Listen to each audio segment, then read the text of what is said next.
In Gaza, health officials say at least 60 people are dead following a series of airstrikes by Israel. At least 22 children are believed to be among those dead. As we take you live to Tel Aviv next, Trent Murray joins us. And Trent, as we look at some of the pictures of the aftermath here on our screen, what details are you getting from officials this morning? Well, good morning, Heather. We are tracking significant airstrikes across the Gaza Strip overnight here. Much of the focus is on a direct strike on the grounds of the European hospital. As the name suggests, this is an EU-funded health facility. The Israelis are admitting that they did target that hospital, claiming that underneath it in a bunker was a Hamas command and control centre. There is much speculation here in Israeli media, according to security sources, that the target of the strike was Mohammed Sinwar. It is thought he was in that alleged bunker. He is the current leader of Hamas in Gaza. He replaced his brother Yahya Sinwar, who of course was killed by the IDF in October last year. Hamas is denying that he was there, but they have not provided any sort of proof of life. The IDF, while admitting that they carried out this strike on the grounds of the hospital, and we saw very heavy smoke billowing from there, 9 separate strikes, we are being told, by heavy bunker busting bombs.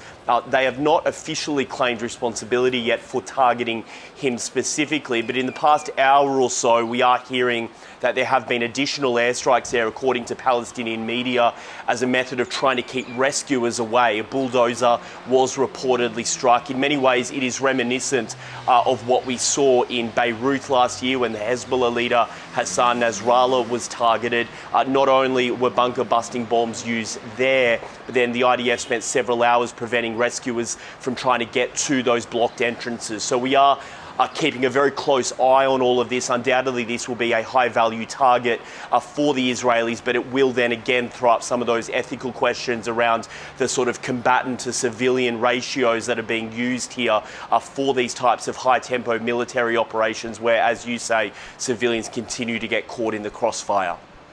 And Trent, there's another consequence of those blocked entrances. We're more than 2 months now into Israel's blockade of food and supplies into Gaza, and there is the UN report we've been looking at this week that says 1 in 5 people in Gaza are on the brink of starvation.